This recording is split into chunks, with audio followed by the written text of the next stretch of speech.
You've probably noticed all of the cheery, bright sunflowers that are just popping up all over the landscape this fall, along with the goldenrod and the late boneset. These things are in full bloom and they are just gorgeous. Now, this is a native species known as the swamp sunflower or the strap-leaf sunflower, and they're native to the southeast and along the coast, and they pop up this time of year. And look how tall these get.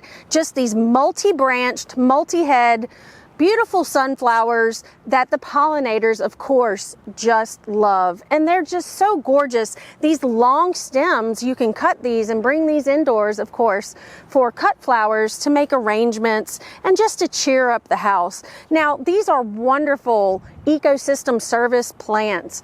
The birds love the seeds, and the bees, of course, love the pollen and the nectar that they collect. You can see them flying all through here, and they're very tall. Once they have grown, they kind of spill over and just fall everywhere. But many, many flowers, very, very prolific, bright and cheery yellow, wonderful native for the Gulf Coast.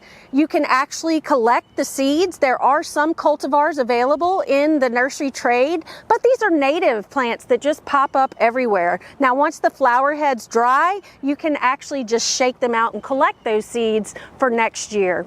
For Get It Growing, I'm Heather Kirk-Ballard with the LSU AgCenter.